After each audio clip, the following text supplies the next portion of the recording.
Um, got it. Sorry. Okay, no problem. Thank you.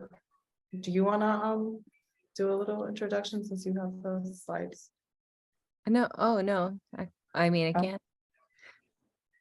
Well, I mean, I guess we can go to the next one then.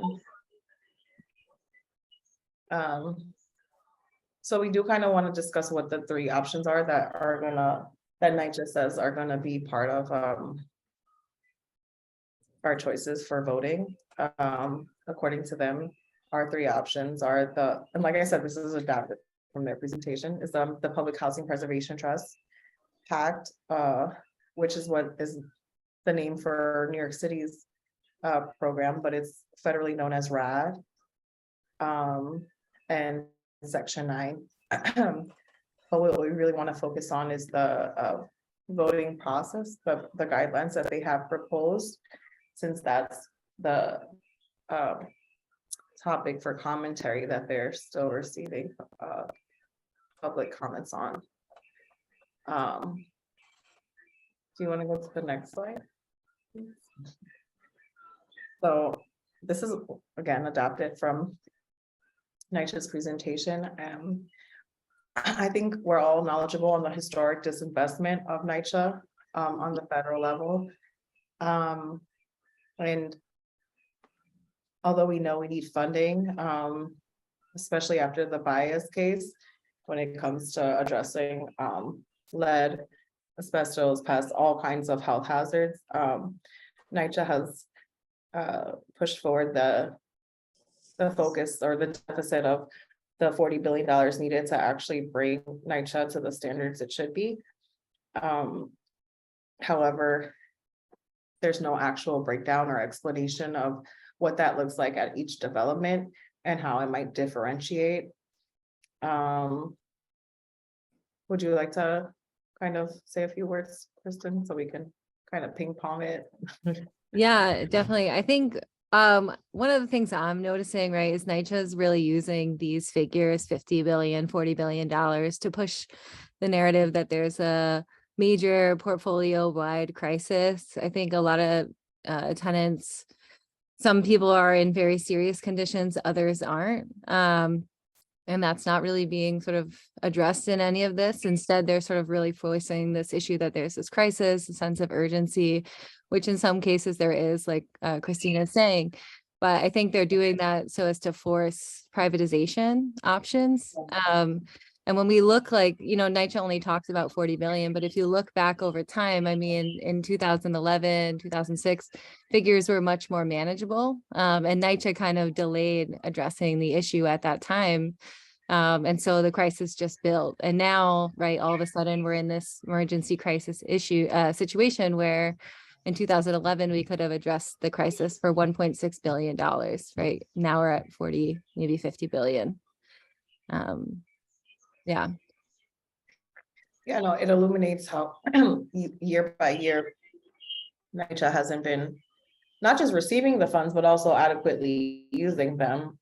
To my understanding, they only used like 6% of their operating budget last year. Although I don't want to digress, but promote higher learning. It also helps students to stay motivated as they're going to school daily. I think it's I guess it basically to promote. Is somebody, is she talking? Success. yeah, I'm not sure if she's asking a question or if she's talking. Their IEP, so if they're excelling more in math, they'll be able to go to a higher math learning class. If they're excelling in reading, they're also able to go to a higher learning reading. Ms. Evans, you sound muffled. Can you get a little bit closer to your phone? Because we can't really hear you so clear, Ms. Evans. You speaking to us? Ms. Lorraine? Can't hear you so clearly, dear. Oh, okay, she just muted herself, so perhaps it was an accident. It's okay, Zoom things happen. I know we're juggling being in multiple places at multiple times and being present. So thank you again. I mean, regardless of how we get this funding, not regardless, rather than just relinquishing our public officials like responsibility to public housing and maintaining Section 9, NYCHA is using this deficit to kind of push forward the need for private-public partnership.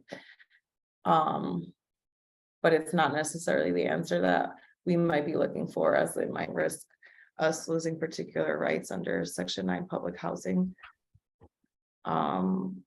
Do you want to go to the next slide? So I thought it was really interesting that this is NYCHA's slide, that they summarize Section 8 and Section 9 so simply without necessarily explaining the differences between, for example, tenant-based vouchers and project-based vouchers under Section 8. And some of the, hello. I'm okay myself. Good evening. Some of the risks that come along with those vouchers.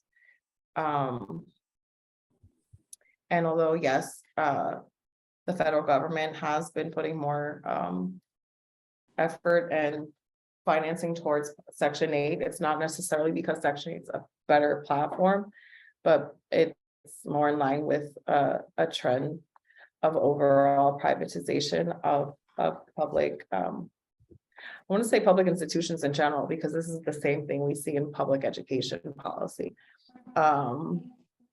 where instead of maintaining the public school system as we know it, or in this case, public housing as we know it, more efforts has been to create vouchers and choice, as if we're consumers only, to private management developments, or in the case of education, to charter schools.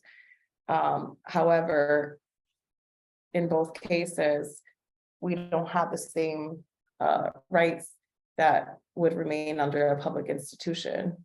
For example, charter schools have the right to kick out a student essentially for not adhering to their particular policies, which is against the civil liberties of students going to a public education institution.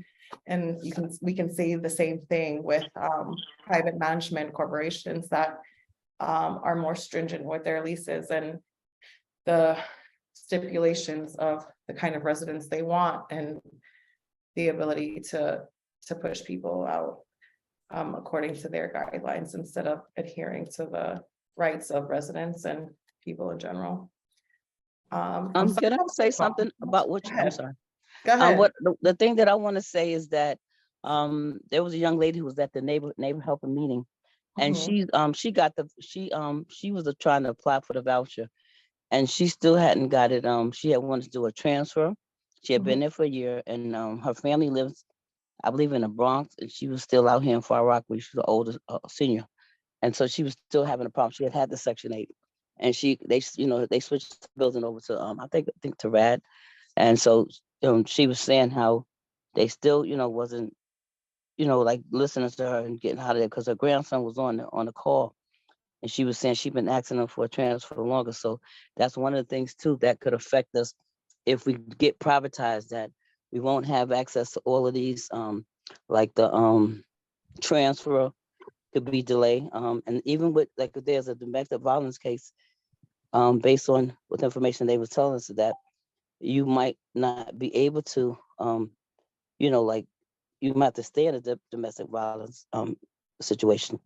And people that pay taxes actually having Section 8, it's a higher tax bracket. So it's not so much just, just putting these things on, but what happens when we switch over to privatizing. And so that's where the problem is coming, that we don't know. And not only that, we don't have access to like some of the I believe some of the working stuff, like with what's the one that when you can get 3% of your workers? That's part of Section 9. So if we don't, Section 3, right? So if we don't implement to make sure that all the stuff is put in places, if they do try to, they try to push us out, then we're gonna lose more than what it's worth. So like, say if I want to transfer, I wouldn't be able to transfer. So it's like I can transfer into borough, but not to another state, based on, like, right now, if I wanted to transfer, I could use even though I'm not in a Section 8 program, but I still can actually, because I've actually, looked into it. I can actually call and just say I live in NYCHA, and I can they can call another state and say, hey, she's here, she verify I live here, and I get transferred. Some of my rights is gonna be lost by privatizing stuff. So that's one of the issues that no one has not really been talking to us about. So a lot of things that we could actually lose by losing the Section 9 and Section 3 that goes along with Section 9. Like if they was like saying they want to implement some of Section 9, that'd be good. But they're not saying, they're just saying, actually, what's that word they call it, the status quo? They're not even giving us a name, not even a Section 9 a name. They call it the status quo. So that's very confusing. Somebody, if I see status quo, I'm not gonna pick that one because I don't know what that means.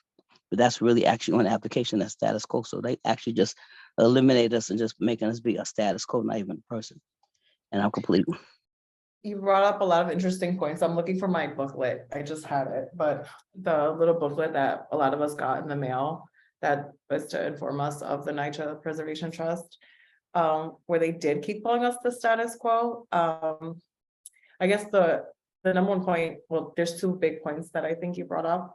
Number one, it's the security net that is Section 9 public housing. The fact that you're right, there is a prioritization list for people who are experiencing domestic violence, as well as people who are experiencing housing instability via homelessness, and how they prioritize that at the top of the list. And that may speak to why there's so many women in public housing. But also to the point that without Section 9, we lose that security net that has provided so many opportunities for so many people and families, that honestly the private market can never provide. The second thing is the people power. In addition to Section 3 and having people be employed that are also residents, it's the fact that we lose the ability to have the right to organize and to ask questions if you have them. I just wanted to say that I'm very moved by the work that you all have done. It just surprised, from being my experience of doing this work, it just surprises me how many people in public housing don't know that this fight is going on, and how grateful people are for finding out that not only they're trying to slip this in on you, but also finding out that there are people and ways that you can respond to it, that people are fighting back. So that's what we do at NYCHA here. And it means that, and you guys have taken this on, we talk about people finding ways to create the response in the ways that you can, and you all have done that, and we want people to hear how that's done, because we're taking on some big people, and it's very intimidating to take on the city and the government. They're all have signed off on.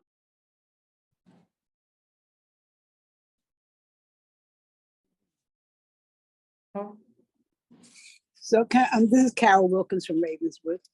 Can I ask a question? I'm sorry, somebody did have their hand up. They want to ask questions. Teresa L. Scott had her hand up. I already answered my question. I'll put my hand down. Thank you so much, ma'am. Okay.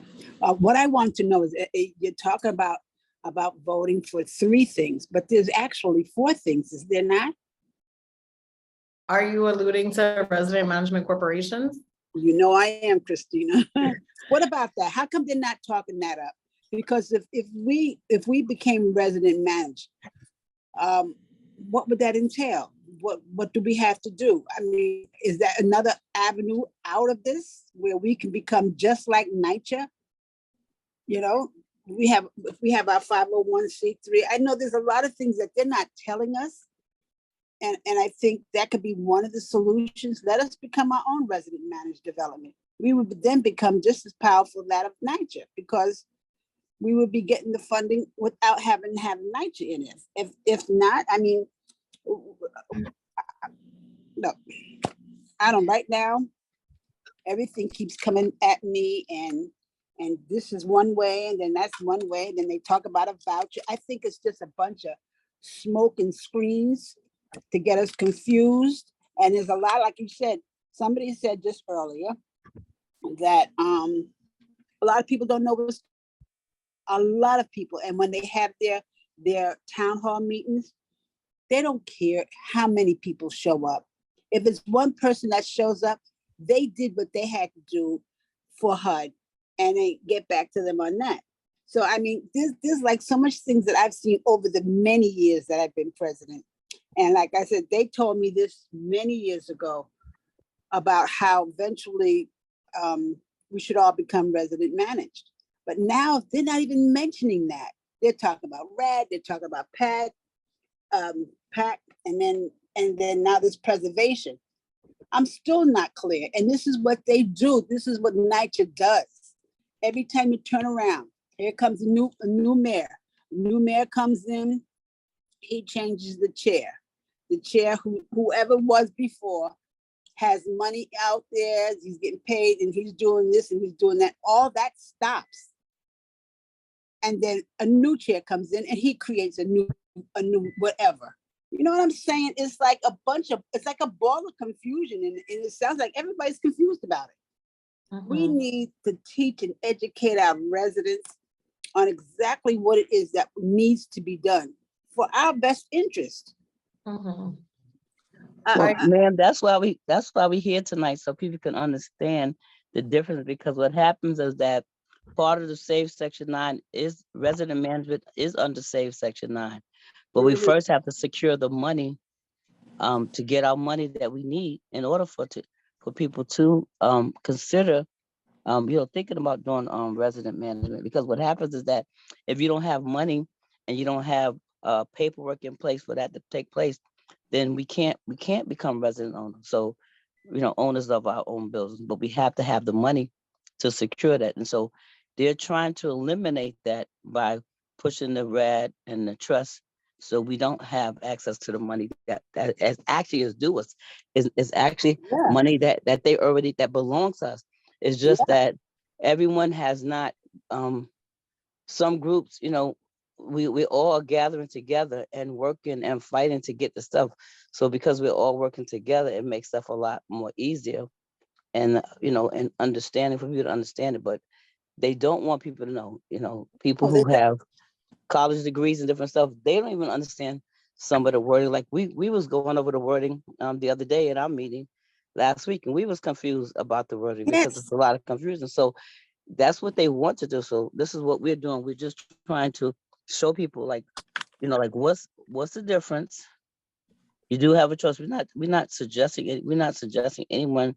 We're showing them the pros and the cons of having either one of the programs, but people do not know. So this is why we're on here, so people can learn and understand. So I hear what you're saying, and I agree with you saying. So we just want to continue on with the we just want to continue on, showing the next step. So, we're going to, hopefully by the time we finish tonight, you'll be able to understand and get a lot more clear. Okay. Yeah, well, something, I want not my residents, the residents of Ravenswood to understand what it is, because I've been telling them this for many years. We've got to come together. We've got to come together. Now we're at that threshold when we have to come together, and we need to educate our folks. We need to let them know we have a lot of intelligent people, a lot of well-educated people, and we all just need to come out. That's all it is. Right now, it's difficult during the winter now because it gets dark and it's cold, and people don't want to come out. Once they come home from work, they don't want to come back out no more. But at the same time, we now have the technology that we can now do Zoom meetings. We can talk on the phone. We can talk on our computers. But a lot of people, a lot of our seniors don't know how to even do that. So, I mean, we have to have some kind of a educational program. And I know our monies are there that housing should teach us this, not tell us, oh, we need this. they have a town hall meeting here, and if you don't come now they're forcing us now to vote. Well, I'm glad that you brought that up. I think, I went to the hearing, that they had on resident engagement, and a lot of what NYCHA devotes to resident engagement isn't actually showing through in meaningful engagement to No. us. I think what was telling, to answer your original question about resident management corporations, is that we brought this up to them at the town hall. You were there, Miss Lisa was there, she's the one who brought it up about resident management corporations, and they said, you know what? Yes, we should start incorporating this in our presentations moving forward, Mhm. but they didn't. And And they I think won't. it's an example of how there isn't any meaningful resident engagement, and that there's a particular agenda that is pervasive through all of this, and that's to like win us over on this section 8 subsidy platform, while not actually discussing, maybe discussing some of the pros, but not discussing the cons and what we risk. And so I do want to move to the next slide so that we can kind of move forward. This is just another indication of the amount of money that we need to bring up, and the kind of rhetoric that NYCHA is using to justify Section 8 subsidization as an alternative to what we currently have, although they completely omit the fact that Section 8 is under annual appropriations, meaning any year the federal government could be like, no, we're done with Section 8. Mhm.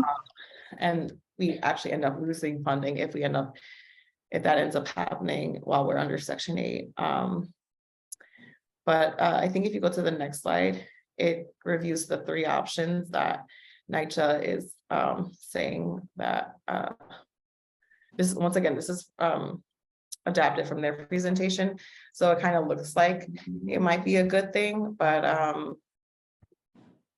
I think it's more telling of how they're manipulating the idea of Section 9 to conflate it with the status quo, and that we would have renovations at a slower pace. And although there's some truth to that, it doesn't mean that we should settle for what Section 9 currently is. And that's what we're doing here at Section 9, is we're meeting with our representatives at all levels, but specifically the federal levels, to lobby for more public funding, instead of just seeking out alternative ways of funding. It's about reminding them of their responsibility to the people, and to maintain Section 9, and to reinvest in it. Actually, I think now more than ever, considering what homelessness looks like across the country, Section 9 public housing is a common sense solution to ensuring that everyone has a place to sleep. I don't want to digress though. I just wanted to use the slide to point to the fact that they keep saying that our rights as residents will be preserved, but we all know that legal language means everything. And just because it may aesthetically look like they're still maintaining our rights and protections, that's not necessarily the case.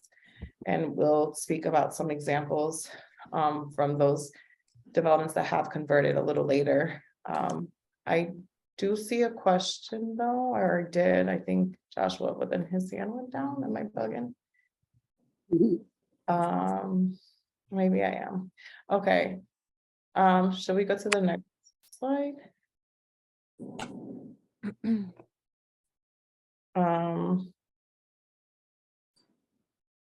So this is some of the things they're Excuse me, saying. Vanessa asked a question.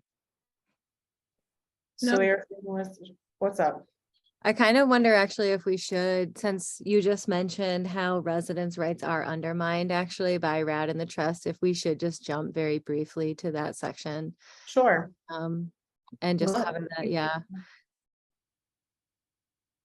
Well, so what we did here basically is we included the slides of the way that NYCHA included in their presentation, so we can see how they're like presenting RAD and the trust as these like great options where residents' rights are protected. And then we have evidence to share to the contrary.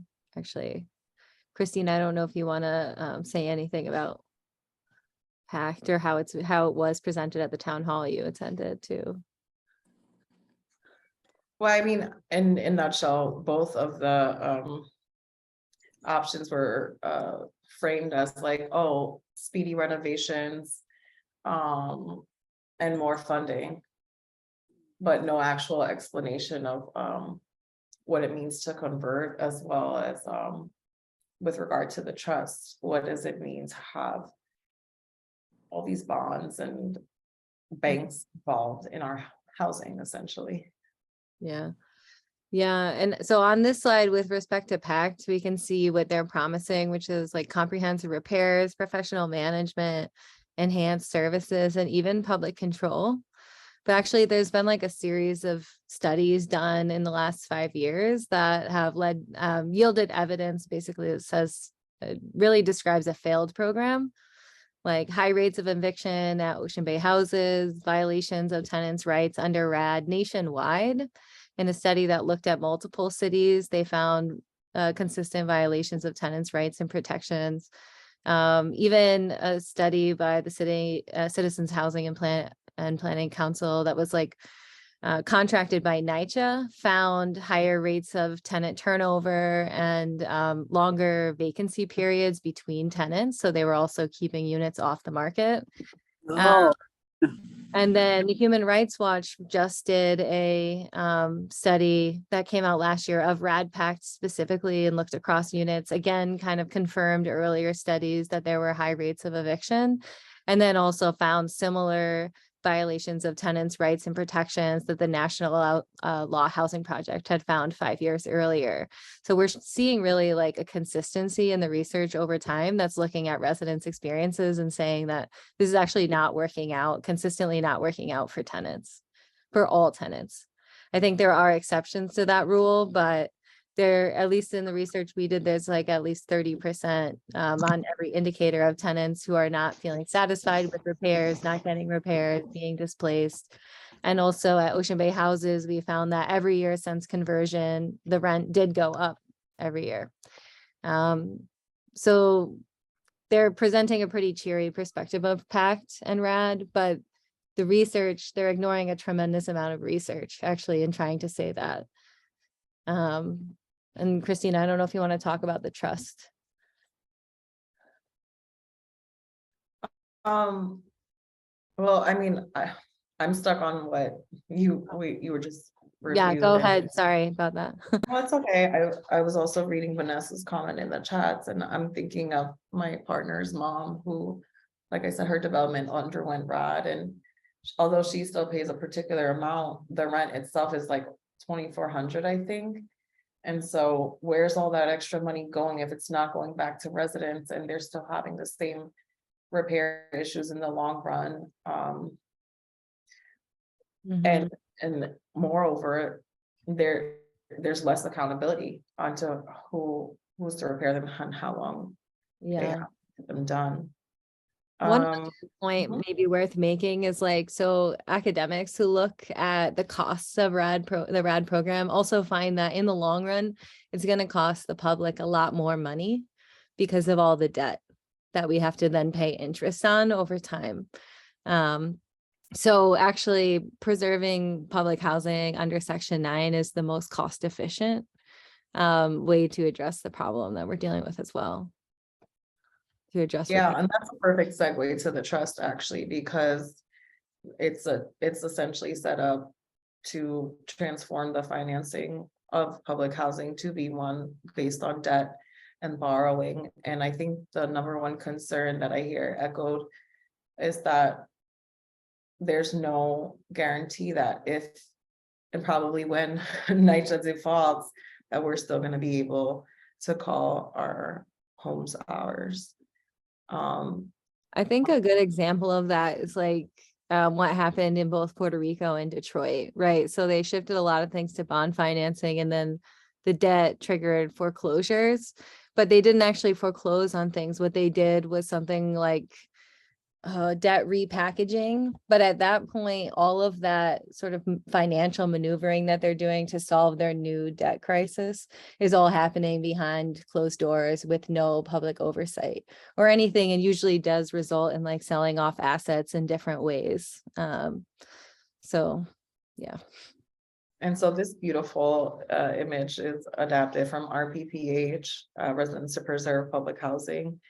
And in addition to reorganizing the financing structure of NYCHA, it also includes transforming the governance structure of NYCHA and moves power further away from people and into the hands of what's essentially mayoral appointees. Although NYCHA keeps saying, oh, it's still publicly appointed. I cannot help but look at the parallels of education policy and how after New York public schools went under mayoral control, we saw the changes happen, and once again, power was removed or moved further away from parents and students themselves. I'm sorry, I can't, I'm an educator at heart, and so I can't help but look at those parallels, but I think it's really telling of all of our public institutions kind of being sold out, and us losing the power to govern them and ensure that it's in our best interest, and that the resources are actually coming directly to us. I think, Mhm. yeah, there's another really, actually, it's useful to make the parallel to education policy, because so is NYCHA. So in trying to justify why the trust is good and trustworthy and all of that, NYCHA has been comparing the Public Preservation Trust to the School Construction Authority, which was a new a new quasi-public agency created in the 90s, I think, to specifically manage the financing related to the public school system and the buildings. Now, when NYCHA made that comparison during the public hearing in December 2020, state legislators basically spoke up and we're like, the School Construction Authority is the least transparent public body I've ever had to work with. So they basically were saying that's what we can expect from the trust, is that elected officials won't have any oversight over the trust. They'll have very difficult time trying to advocate for tenants in the context of that authority for the reasons that Christina just raised, because it is like further removed from people power, but also from our democratic process. You can go to the next slide, I'm pretty sure. Okay. You want to jump into the concerns? Sure. So we did a little overview of the trust as well as route and pack as our options, but one of the main things that brings us here today is to critique the voting guideline procedures that NYCHA has put forward. If you, is that the link that we have to the doc? Yeah, I'm gonna share it again, just in case, in the chat, in case people can't access it via the screen. But this is the Google Doc that on your screen that's in the chat that you can access as well as share with other folks. We try to like condense some of the information as well as our concerns. I mean, I guess the first being like the fact that our town halls were geared towards trying to win us over to the trust or to round and pack, like, while kind of I want to use the word defaming Section 9 or making it look bad. I think it completely distracts from the fact that we shouldn't give up on public housing, and there are only a number of units stipulated for each program. And so what happens to the rest of the 80,000 units that still need repairs? It leaves us in limbo. And I already said this point of several times that to label Section 9 the status quo is very deceptive.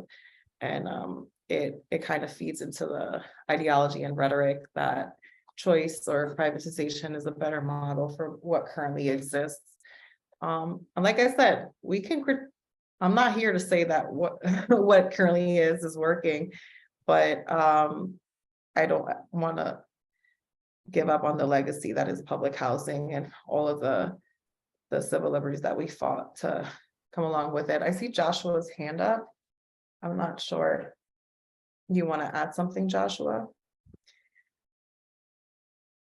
Or And can Paula speak to, because she said something in the chat. If y'all want to speak, just raise your hand, please. We want to hear from y'all.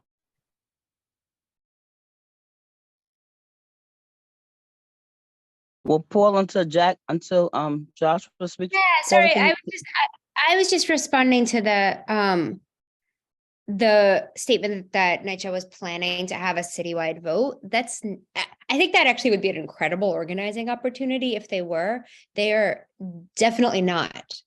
What they are responding to is the authorizing legislation that passed the state in the summer that requires them to create regulations for votes that will happen at each development for when NYCHA proposes to transfer that development to the trust. The legislation only requires residents to affirmatively select the trust. NYCHA's done some real sneaky stuff with their draft regulations where they've snuck in RAD and PACT. That's not anything that the state legislatures ever asked them to put in. But this will be, I don't want to analogize too closely to like tenants association elections, but that's kind of the scale, right? Whatever, it's not a single building, it's wherever, it's the same units that the tenants organizations represent that will be voting, and they can be on totally different timelines. Once these regulations are in place, that can happen, over years. Maybe they'll cycle through the whole portfolio. Maybe folks will be really great at organizing on a campus by campus basis, and this whole thing will fade away. But it's not like there's going to be some moment where every NYCHA resident is going to vote at the same time. So I think we're definitely aware of that. I think the thing that we are concerned about is that they're moving forward with approving these voting regulations that are actually pretty bad. And that they should delay even approval of the voting regulations until they actually reflect sort of a just and fair voting process. yeah, no, thank you Or for comments. saying that, Paula. That was I think what we meant to speak to citywide is that this public comment period. And I think that kind of got lost when we were trying to decipher their language, and but thank you for clarifying that, Paula. But I mean, at the end of the day, though, their NYCHA's plan is to do a citywide conversion in the long run, according to their documents and plans that they submit to HUD. And so, but to be fair, I think we should edit that language because, and this is really important to me, we do not want to operate from fear at all. We understand that this is scary. I'm scared sometimes reading this, but we want to operate from the space of education and empowerment. And so thank you for bringing that to our attention. The other thing too is that the problem that we had with it was the 10%. It's like, why isn't only 10% allowed to make a vote? Because that's not fair, because why shouldn't it be 60 or 70%? How can they make, a vote with just 10% of the people? And so they're putting in all these different things. It says our Zoom was muted. Hello? Yeah, Okay, so no, so they're putting in stuff in places to get us confused, to have especially like with those wordings in 100 days and then have these other days. So those are some of the different things that they're doing that gets the people confused. And then saying section 9 is a status quo. That right there is just totally ridiculous, because nobody knows what a status quo means. So if you don't understand the word status quo, then you're gonna say, well, I don't want that. So no, I agree with you. Right. Actually, if we scroll down, that's one of our points, or is the 10%. And so Paula just brought up that 8% of residents have to affirmatively choose if and when a city-owned rental building wants to go co-op. We recently, at the hearing,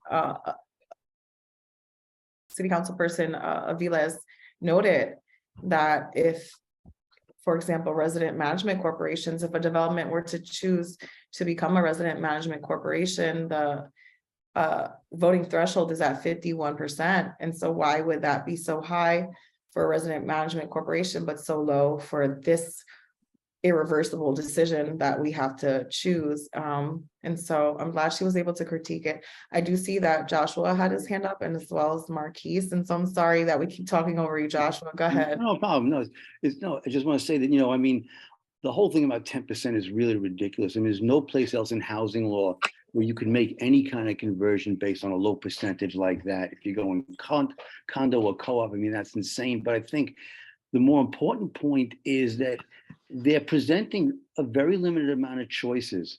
And, if this was really a democratic process, one choice would be none of the above, right? I mean, because they're not saying that privatization is a better solution. They're saying it's the only solution. They're really playing off people's desperation, including with the staff, I can tell you. But, what they're saying is that you can either keep on living with these lousy conditions, or you can go private management, but that's all that there is, right? Because supposedly there's no other money out there, but that's what we know is utter nonsense. Of course the money is there. There's all the money they waste on privatization. And then the fact that, just to connect the dots, the fact that there's $600 million in public money for Buffalo Bills Stadium, but there's not. I think it's really important to keep on making, that's not going, outside the bounds. Keep on making, connecting the dots that there is the money out there is really, really important. And the whole idea that, we need more public housing, I don't think is a digression either, because we talk about defending what we have, but we need a lot more of this, and it's not going to happen if they set this kind of precedent towards privatization, because we know that never works. So, again, just the fact that they're giving us the choice that it's either one or the other, but there is the third option, which is to fund public housing, just show that they're really trying. That to me is the biggest option of their deception. And there was something in one of the slides above that said that that under the trust, they're keeping the public workforce. I think that's a real attempt to disguise the whole union busting aspect of this, and a real attempt to just buy off the unions as a potential opponent to this, because a lot of us were really terrified, still are, about what's going to happen to the unions under RAD and PAC. You take a third of the housing away, doesn't mean you're taking a third of the workers away, and a lot of those workers are residents. So again, there's a lot. With NYCHA, it's not what they say; it's mostly what they don't say. So I would really put forward that idea that these are not the only options. Either we go with private management or we live with these sucky conditions, because there is a third option that, of course, they're just not putting on the table. They never do. Yeah, no, I think there's a plethora of options. I mean, I myself am interested in learning more about community land trusts. I think there are options that they're not sharing with us because it's more about, profit essentially. And so thank you for sharing that. I would love to have a whole discussion on unions, but I don't want to digress from what we're discussing. I do see a hand up from Percy.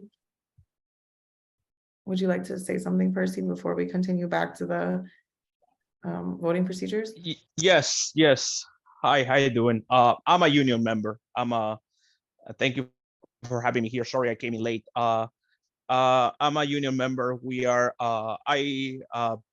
actually I saw the tweet about this event and then this Zoom meeting, so I wanted to attend because as a union member, we've been very concerned about the it's not something that unions specifically to pay attention to, right? But for example, my local, we do asbestos removal, and a lot of our contracts happen to be in NYCHA.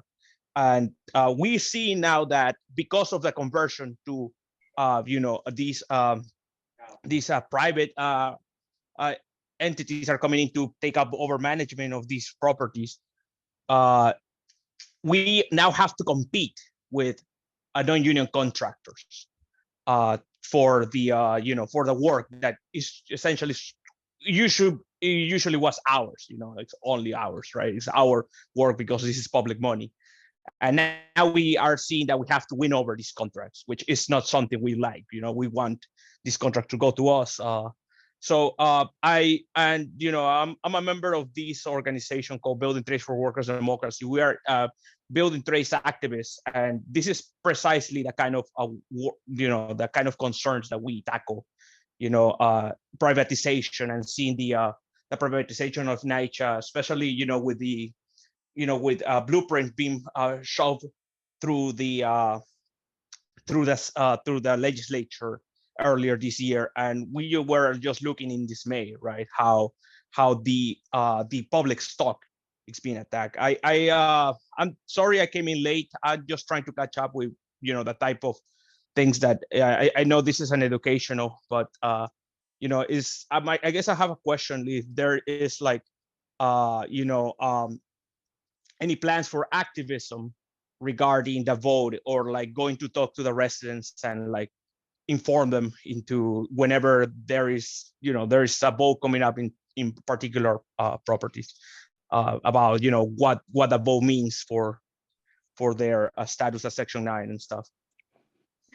Definitely. This is just one of what many events to come that I'm sure to educate and empower residents about what's going on. And I'm sure that as the list comes out of which developments they're intending to go through this voting procedure, that we will go hard to that development and ensuring that they're in the know completely, and that we don't get played essentially. And I'm glad you're here actually, because your working conditions is our living conditions and vice versa. And the way they treat workers is not too far off from how they treat residents. And we got to do it together. Because you deserve the amount of the standard of safety that we're demanding as well. And like I said, a lot of the workers live in housing, are in NYCHA buildings, because that was at a meeting last year where they were talking about how people live in the area and how they were trying to take, the jobs from people. So what he's saying is true, because what happens that when you live in your community, you take better of your community. When you don't live in your community, and you could do whatever, because if a person who's a non-union, there's rules that they got to stick, that they don't have to stick by, that they have to stick by the union. So they could be putting us in jeopardy, just giving us, asinine stuff that's not healthy for us, and the products that they use, especially with this asbestos removal. That right there is a big thing. So it's like anything goes when it comes to that. And we need to make sure that we have the best workers and the most qualified workers in there, instead of just anyone getting a job that doesn't understand the safety part of that asbestos. So thank you for being here. Can we ask everyone to put their emails and contact information in the chat? You can private chat myself, Kristen, I'm Teresa Scott, Kristen, or Christina, and this way we can take information, and this way those who don't have us on the email, we'll be able to add you to the email list, so this way you can stay in contact with us. And we definitely need advocates, most definitely. Yes, and so that we can work together, so we're a stronger force. I do see Marquise's hand up, and do you want to share something before we go back, my love? Hey, yeah, so I was looking at the concerns that you raised and wanted to highlight two things. I think the first is that in addition to sending these concerns to NYCHA, we want to send them, or I would recommend that they get sent to state elected officials in the state assembly and the Senate. And the second part of that is that we've been able to get our allies on board with our recommendations. And so they have a letter that is circulating that echoes some of our recommendations. Something outside of our recommendations is demanding, and by ours, I mean RPPH is recommending that they take RAD out of the equation, so that since the law did not include RAD and PAC, they're saying that the voting procedures or the voting regulations should not include RAD and PAC. So I think it's important for folks to reach out to their elected officials so that they get their elected officials on board with our champion legislators who are already fighting this on the city and state level. The third piece to that is that if we're not able to get the things that we want in NYCHA's final voting draft, then the next stage is to get our elected officials to legislate the things that we want through amendments. And then finally, I think is important when looking at some of these concerns that we affirmatively say what it is that we are seeking. So rather than sort of leave it at why is NYCHA leaving 80 units in limbo, we should be affirmatively saying NYCHA should be seeking and securing X amount of dollars for the 80 units that are going to remain under Section 9. Second, for the same thing for number 2, we should be affirmatively asking them not to use the term status quo and to use whatever term you guys deem makes the most sense. Yeah, no, facts. Thank you for that. Thank you, Marcus. Great. Actually multiple versions of this, and in one of them we were more affirmative, but thank you thank you for bringing that to attention, because we don't want to, like I said, we don't want to operate from a space of reactionary, or we want to be able to respond clearly and with an understanding of what we're really asking for. I do know that RPPH was asking for 66% of the participation for the voter threshold. Section 9 was asking for 75%. I'm not going to tell anyone necessarily what to put, but I know that it's definitely got to be more than 50% for such an irreversible decision. But to that point, we did actually include some of the information from RPPH, because there might have been some things that we definitely left out, and that you so eloquently put together with your team. And so I don't know if you want, no, you had it. Yeah, that part. I mean, we kind of reviewed it, and you guys have the document link, but what we wanted. No, this is great. But I also, maybe I can share it in the comments. And I would hope that if you guys agree that you would include it in your comments. One thing we asked for was an independent third party to conduct these elections.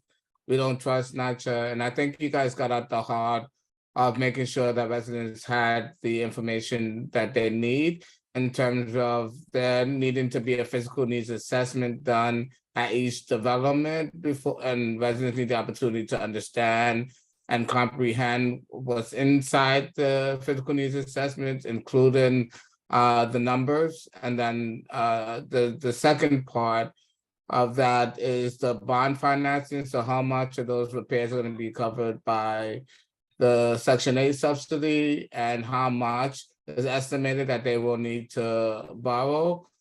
And then one piece we added towards the end was asking or demanding that each resident or each development have the ability to bring on an independent advisor, someone who can navigate them through all of this information, so that an informed so that people have what they need to vote to vote with real information at hand.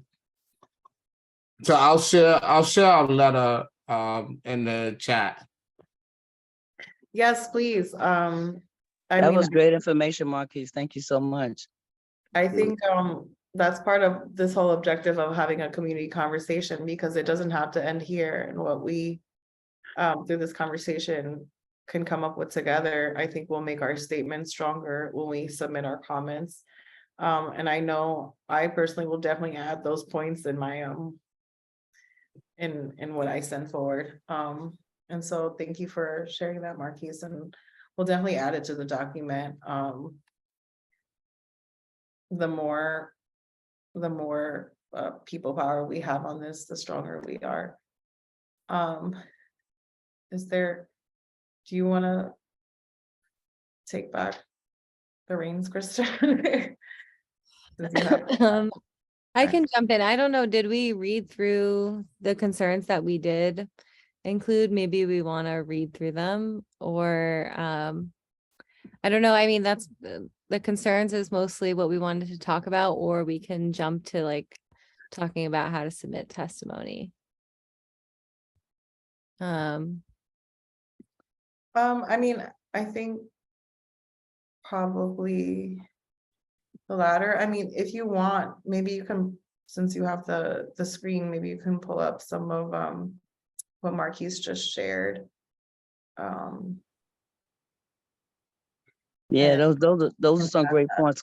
Because So- we did talk about last week about getting, a person to privately, that would be in charge of it, not NYCHA. So that I'm glad he reminded us, bring that back into the conversation. Yeah, I think one of the things we were like additionally concerned about with this third party is that there doesn't seem to be any accountability mechanisms.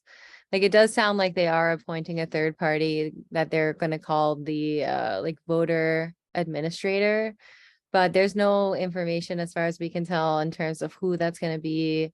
And there doesn't appear to be any, like they just have total power over determining validity about the vote. But we don't know who they are, how they're going to be appointed. So that's like kind of another concern. And just, I did take notes while Marquise was talking, but I have them like off screen because we have to talk about how to integrate them, but definitely. The other thing too, wasn't the Attorney General looking at, doing like call it overhaul or what NYCHA of the different things at NYCHA. So is there any way we could reach out to him to find out, could he or do we trust, can we trust him for him to hire for him to appoint someone to look over, this trust, this vote? I know they said at the meeting that the Attorney General was doing something to look into what NYCHA was doing. Oh, I'm sorry, the controller. I'm sorry, I said it wrong. Thank you, Vanessa. The controller was looking into, investigating what NYCHA was doing. What do you think about It's that? important to note that the controller endorsed the trust. FYI. Oh, so no, we're not. Yes. Thank you, Marquise. I'm glad we brought that up. Oh, wow, that's so deep. I mean, to be fair, though, it's Wow. definitely somebody that we should, bring attention to and put pressure on to actually be representative of us. It's interesting that he's been quite silent since he has done his little town halls as well. At different NYCHA developments, he hasn't actually come up with a public statement since doing those town halls. Full disclosure, he is putting together a resident advisory committee or board, whatever it is that he's calling it. Myself and Beverly McFarland has applied and was appointed to that resident advisory board. That's for the trust, right? It's for NYCHA. It doesn't specifically say trust or otherwise, but the point is for there to be a group of residents who are advising him on what he should be doing audits on and reporting on. Okay. That's good. That's good. Where am I? Where am I, Marquise? You and Beverly, where am I? Who else want to join? Where them out? Okay, I'm just gonna copy and paste what Marquise just sent into the working document. I mean, to be honest, I think it would be a perfect timing for us to break out into doing or at least preparing our public comments. I mean, I'm curious to know what was the most shocking thing that folks might have heard today during the presentation that has really galvanized them to want to submit a testimony.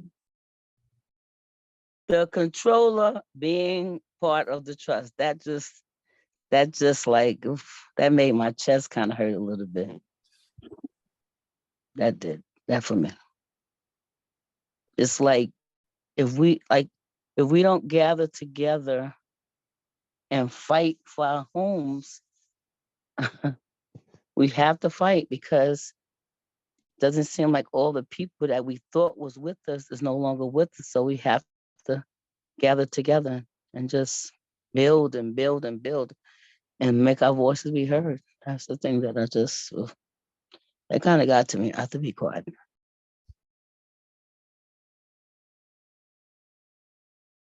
Could I share?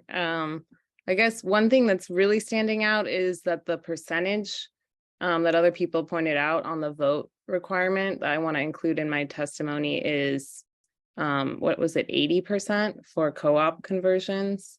So the 10%, yeah, really needs to be called out.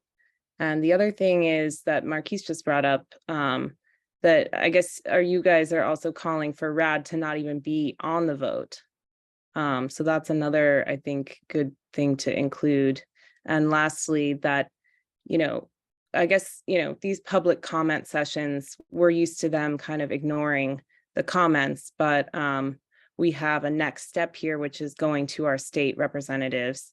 And apparently they can, use that testimony, having that on the record is important in part of drafting the next version of the state law. So, to definitely copy in your state rep when you send your testimony. Mhm. Ms. Vanessa, can you repeat those three things so people can possibly, put them like 1, 2, 3, so people can, put them down. So when Sure. they start making their Yeah, testimony. so the first one is the vote threshold. Call out that the 10% is too low and every other big, housing decision has higher percentage of participation for it to be valid. The second thing is, why are we voting on RAD at all? And, to take that out of what's even being, decided here. And then the third thing is to copy your state representative, both the assembly person and your senator. You can look that up if you don't know, to make sure that they also see that this is happening, because the next step might be going to them. I mean, there's lots more that you could say. So I don't know, how does that sound to you guys? No, thank you for that. That's good. That's good. Thank you. I mean, I think those are the most alarming ones. Mhm. Yeah. I'll write that right now. Does anybody else want to add anything?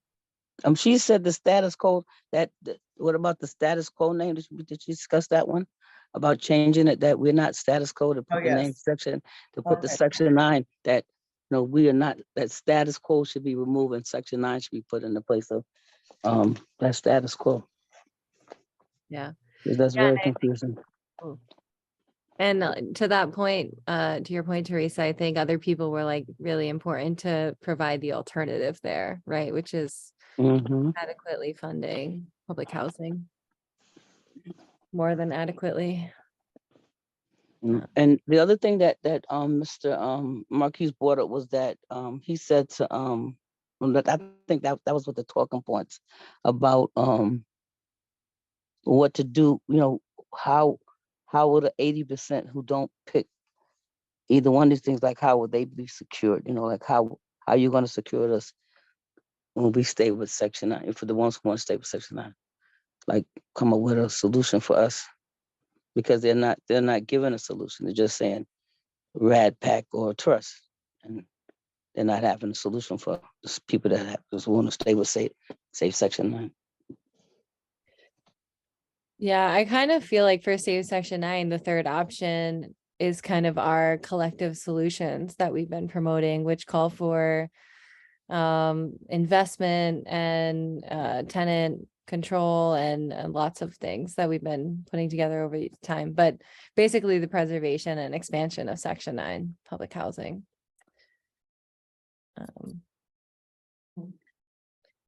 So I'm gonna copy and paste the So you said renaming it Section 9 from the status quo to Section 9, and then the expansion of Section 9. Okay, I'm just writing everything for me, so when I do my comments, I can put the stuff in. The other thing that's like so like about all of these kinds of participation or resident engagement processes that I find like maybe most insidious is that they really seem to do these kinds of comment periods so that they can just count participation and say, well, 100 people submitted comments, so we're ready to go to the next stage, versus like really taking tenants' concerns seriously and integrating them. I don't know. I think I'll be including something related to that at the end of my testimony. And I think that's also why, see in section 9, if people are submitting testimonies, you can include that, a copy, send it to our email, and we will happily share them publicly with or without your name. But we're trying to, the point of sharing them publicly and ideally with your name and or development or affiliation is to try to show that there is a lot of opposition, because I think NYCHA is either saying there isn't opposition, or they're saying like these 100 people that submitted comment, that shows that they're in support of this process. So anyways, our email is on the screen as well. It's just savesection9@gmail.com. And some people have already sent their testimonies to us, so we'll probably make those public, but yeah, feel free to send them to us or share on your social media and tag us if you want, like, so we can kind of try to make some noise. And we'll be sending some things to the media, I think, as well. Yeah, I know it's a lot of information to take in, but we're so happy that folks were able to attend and get in the know as much as they can. I do recognize that it's 8:18 p.m. And I don't want to take up too much of people's time, but I guess I just want to focus on any questions that anyone might have that we can help clarify, so that you feel completely confident in submitting your public comment. Do you have a question, Marquise, or is your hand still up from earlier? No. It's a response to something that Natasha put in, and something I want to clarify. So RPPH is not calling for the removal of RAD and PAC in the voting choices. That is the elected officials. And while we don't disagree, we don't think it's a smart move publicly to ask for RAD and PAC to be removed from the voting process. And the reason for that is because the way in which the Housing Authority was able to get this legislation over the hump was by saying they're giving residents a choice. And so they would be able to spin it towards us and put us in defense by saying we want to take away residents' choices. And so this is actually the first opportunity in which residents who are approached by RAD after this thing is finalized will have the ability to decide or vote on if they want RAD or not. Now, we all know, and excuse my French, that voting process is bullshit, but NUCHA will spin it as if we are trying to take away resident choices by advocating that the RAD PAC be removed. And so we think it makes sense for the legislators to make that argument and for us to sit back and make the other arguments. So I just wanted to be clear and transparent about what RPBH is doing with regards to that demand. And so I guess Natasha's underlying point is that a lot of RAD and PAC were implemented and under without us having a choice, and to come in now and pretend that we have a choice to participate in RAD, I think is very deceiving. And it looks like they've had our support all along, which is not the case. And what's even more upsetting is that because research is coming out about the impacts on RAD and PAC, that they haven't shared that in the town halls. I think that is the most deceitful. But yeah, thank you for that clarification. Does anyone else have any questions? Okay, I have to be very transparent. I'm kind of confused by that statement just now. So could y'all explain to me, break down a little more better for me? Because my brains, it just kind of went over my head. So what he's saying is that as far as this particular trust thing, you're saying to remove RADPAC off the trust, is that correct? Well, Off this trust vote right now? to like- remove it from the voting, because as one of the voting options. Right, since okay, I It understand that wasn't part. actually included in the trust, yeah. Okay, 'cause- so I understand that part, yes. Okay, so now the other part about him saying he's not, okay, can you explain this part about the other part? I wasn't kind of clear on that part, the second part of it. So the choices, so there's three choices, and RAD is one of the choices that they have that residents can vote for. Our state legislators have written a letter to the Housing Authority in response to the draft voting regulations, stating that NYCHA should remove RAD and PAC as a choice for residents to vote on. And I'm saying RPPH is not echoing that demand. We don't think it makes sense for us to echo that demand because NYCHA will use it against us by saying that we RPPH want to take away choices from residents. I understand now. I'm the person gonna ask, so that's good. I got it. And I understand what you're saying. So what you're saying that this is what the legislators are saying, not you. They're Right. saying to remove it. Okay, so what you're saying that they'll make you responsible for saying it, then the legislators responsible. Okay. I Yeah, get the it. legislators could take the blow, right? Like, it's not that we disagree. I actually do think that RAD and PAC should be taken out of should be taken out the voting, right? But because of the optics, we're not gonna say that. I understand very well what you're saying. Thank you. I get it. I mean, as an official statement, but I mean, if someone, I might include that in my testimony though, that it's coercive to include that as part of the voting options since it was never included in the actual trust legislation. But I understand why the organization wouldn't want to put that statement out. Yeah, thank you for clarifying that, Marquise. Do we have any final questions or clarifications?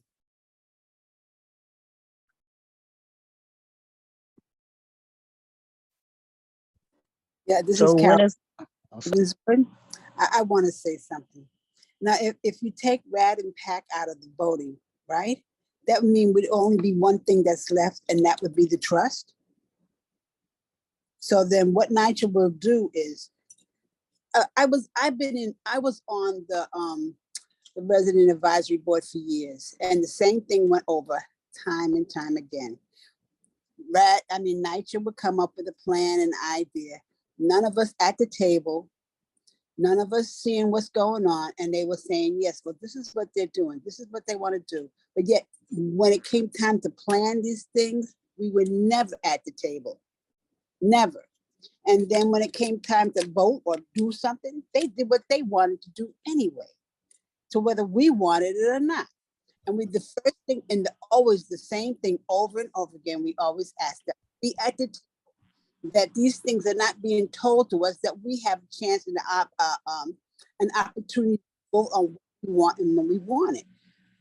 They're not going to do that. They're going to do what they want to do anyway. Like I say, if they hold town hall meetings everywhere, they don't care how many people come. They'll have these town hall meetings in these locations where you've got to travel to it. Not in your community, not anywhere you can get to easily. And then if like 10 people show up, they don't care.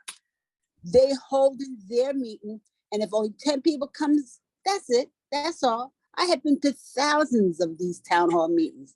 NYCHA is going to do damn well what they want when they want to do it. Not whether we want it done or not. They don't care. Look, they're not in the business of doing anything socially. They're not in the business of trying. Look, they got rid of all the community centers. They brought in private people to come in, DYCD and all this other stuff, to run our community centers. Why have they not come to us? We could. Why don't they come to the resident associations and ask us if we want it? They do these things afterwards. So, I mean, there's a lot. I still feel everything that everybody has said tonight, I agree with them. but I still think there's still something missing. And they're not telling us, and we're not even being obvious to ask it. I appreciate everything that y'all are doing, everybody, but we still got to do more before a vote comes in. Why do we have to vote for anything? I don't get it. I just don't seem to understand it. And this, like I said, I was on the advisory board, and every meeting that we had, we always never ever came to a conclusion on what needs to be done. Still, I mean, years ago, I could think 10, 20 years ago back, they were talking about Section 8. Oh no, they wasn't going to go into the Section 8 because Section 8 has a lot of money that could take care of all these. When they got rid of those, when the city and state got rid of those 22 developments, that's when things started falling apart. So, I mean, I think there's still a lot of education. I would love to sit down with people face to face, because even Zoom, although it's so great with today's technology, I still think there's still something missing with us sitting down, knowing who we are, seeing even them. They want to bring us to their table. How about us creating our own table and bringing them to our table and demanding that this is what we want? But that's me. I'm an old timer. I come way, way back. And I appreciate Christina sitting up, standing up and coming forth and bringing everybody together, because this is what we need. We need that, but we need more education, because these poor people out here, they don't understand any of it. And, you know, to have them to lose their homes in great vast is ridiculous. I just think that we need to do more. Y'all are doing the right thing, but we just need to do more. Thank you. Well, thank you, ma'am. But what we want everyone to do is to bring more people to these meetings, share that they need to make testimonies, because the only way we can get more to happen is that more people have to come in and show up. And it's like we have to make sure, like you said, that we set up and have meetings and at the developments and different things, so we can speak with the people personally. Right. But sometime the only place that you might could do is Zoom. And so we got to do is learn how to have classes or something, find out something, how we can find out how to get people to learn how to use the computers, because sad to say, everything is going to be on the computer. Yeah. And if people are not computer literate, they're going to be, if they don't know how to use the computer, they're not going to be able to access services. They need to learn how to do these things. There's this group called, I'm going to find out and I'll give it to Christine, some kind of senior program that could teach you how to do that. But there are people who's willing to help. But but like we showed up tonight, let's applaud everyone who showed up. Let's applaud all the work that the people are doing, because we're not going to be quiet. We are not going to be quiet, and we're not going to take it sitting down. So they know that. They know that we're going to give them hell. So that's the one thing that we all have in common, is that we're not taking it down, and we're educating ourselves. So when we speak to them, we know the right things to say, the right words. And this way they hear, they're like, you know what? They saying the same damn thing. I gotta listen. But that's what we're doing. We're creating this toolkit and different things so people can know what to say and what to have in their testimonies. So that's why we did this thing called the teaching tonight, ma'am. Yeah, and not only know what to say, but know what it is that you have to say. Because a lot of them just sit back and let the leaders lead without them knowing, okay, whatever you say, no, it's got to be what you want to do. And to have them write testimonies, half of them won't even write testimonies. And NYCHA knows this. NYCHA knows all of this. And it's such a shame. We just need to find a way that we could actually get our point across and then have them follow it. This is what we want. Look, in New York City Housing Authority, who is the only group that's consistent? Is the residents. The residents are the only ones that have been here for years. But the chairman comes and goes, the mayor comes and goes, all the public officials comes and goes. So everything that they've set forth all goes to the wayside. The only people that are still here and have been here for years are us, the residents. That's true. I agree with you. And I think the point that you brought up when NYCHA decided to get rid of their community operations branch and transform that into resident engagement, it became quite the opposite, where I feel like it disempowered and disenfranchised a lot of developments and their actual resident associations, as we've seen that, at least here in Ravenswood houses. But to your point, we can't be reliant on resident engagement to do the work that we can be doing as resident associations.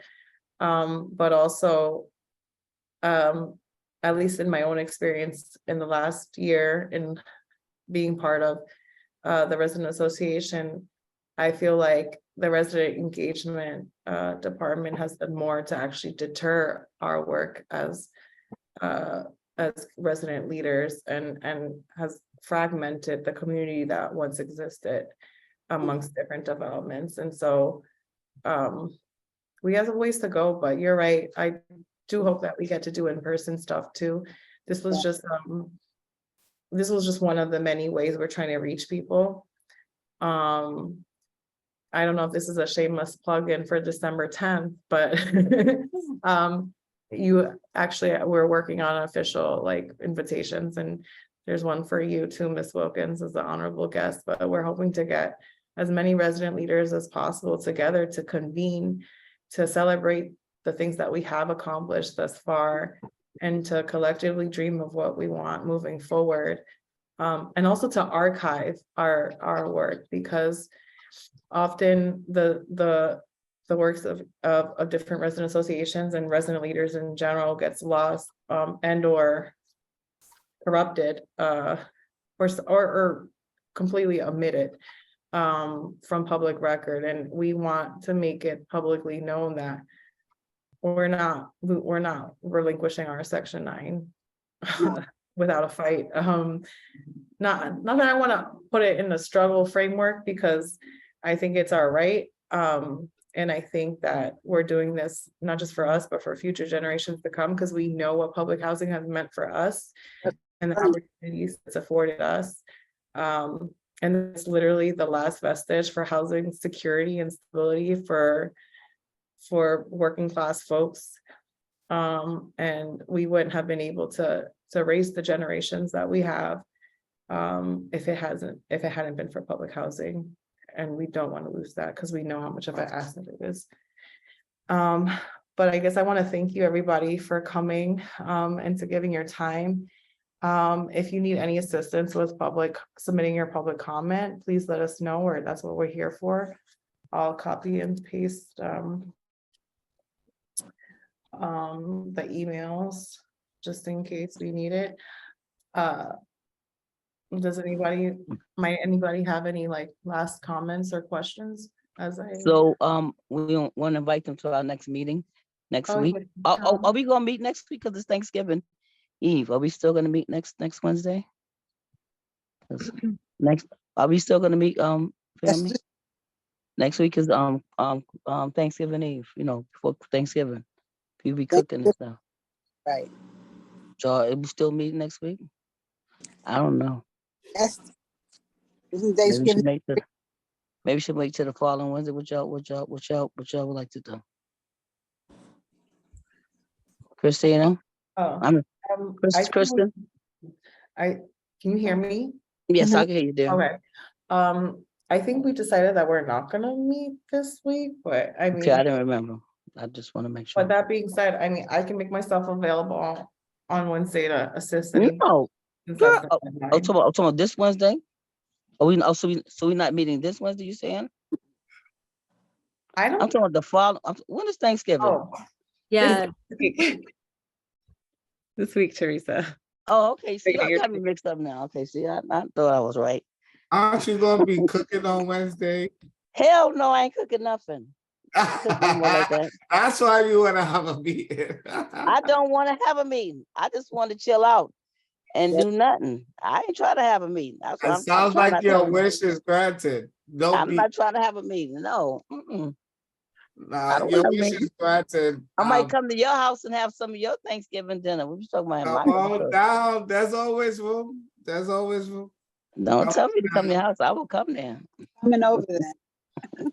No, what I will say, especially since we're there isn't gonna be a meeting next week, is that I would like to work with you all and being proactive for sort of Plan B.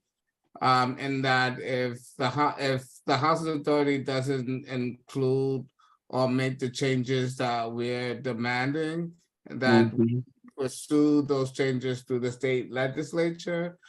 And I think it would be Yes. it would be strategic for us to all have the same language around Mhm. what we're demanding of the legislation.